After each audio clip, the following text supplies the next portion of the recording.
Hi, Antoine from Resource Education here, and today I'm going to share with you an amazing, truly an amazing activity for present perfect.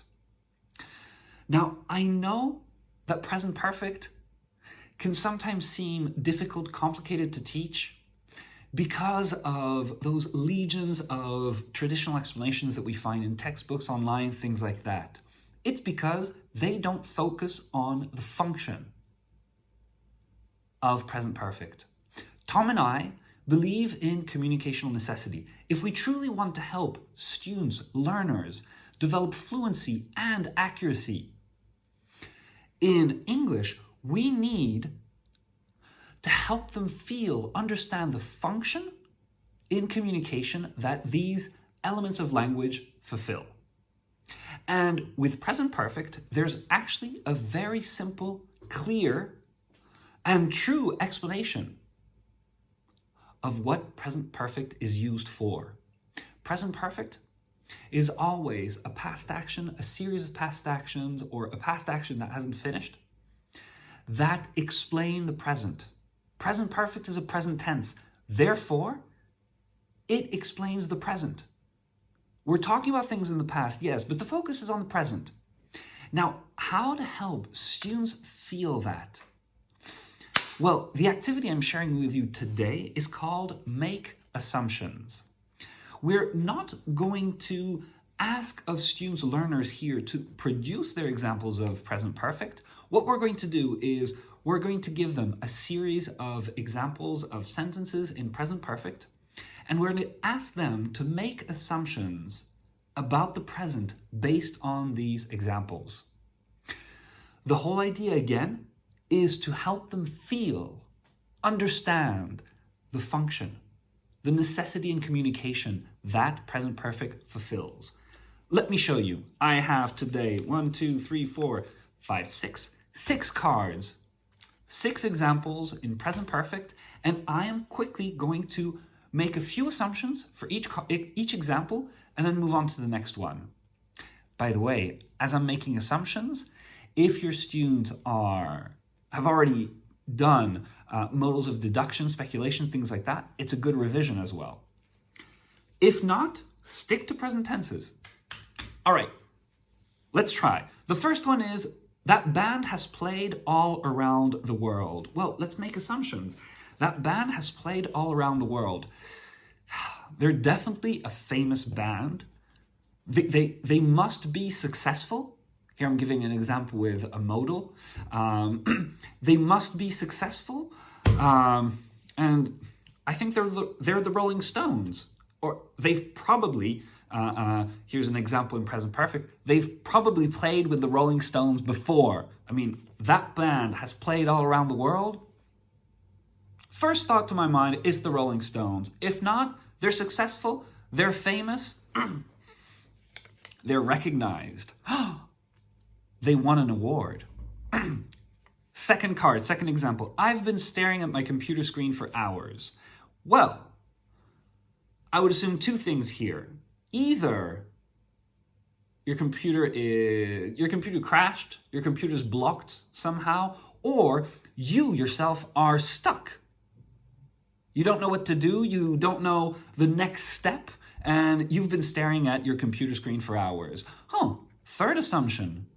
You're watching your favorite TV series, your favorite show, and you're binge watching.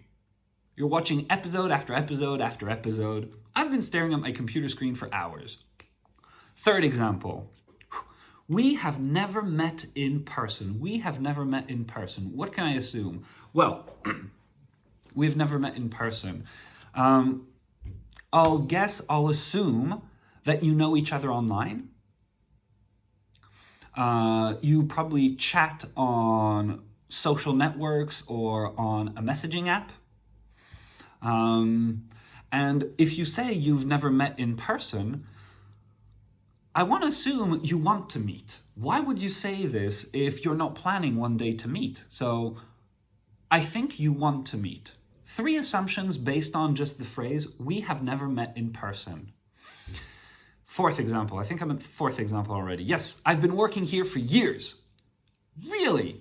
You've been working here for years? Then you're the right person to ask about this company. You're the right person to show me around the office. You're the right person to introduce me to people working for this company. Fifth example. My back has been hurting. It works with present perfect simple, present perfect continuous, no problem. My back has hurting. You need to go see a doctor. You exercise too much. You carry too many things. Maybe you're moving or you're helping someone move.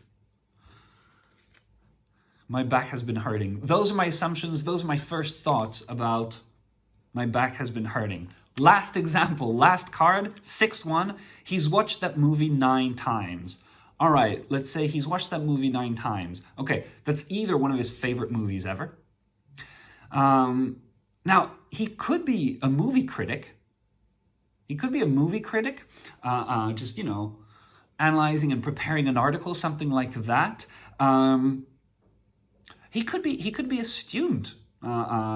This is an assignment from his professor, and he's watched that movie 9 times because he's studying the camera work or the screenplay, whatever. He might be a student. There you have it. You see, with these 6 examples in present perfect, what I do and what you can do by using this activity is introduce present perfect through examples to your students and lead them to this simple logic that present perfect is always about the present. These are past actions that explain the present. I highly recommend this activity. I always introduce present perfect now using these kind of activities, and my students develop fluency, accuracy much faster because they develop an understanding, a feeling for present perfect, the function, the use, the need that it fulfills in communication. Because let's face it, if an element of language is useless, it doesn't fulfill a need of people, then it disappears. Present perfect is here, therefore it fulfills a function. This is it. Present perfect explains the present. So check it out on Resource Education. We have these cards for online, offline class format, no problem. Make assumptions. There are plenty of cards for make assumptions. Help your students understand and develop their fluency with present perfect tenses. Bye-bye for now.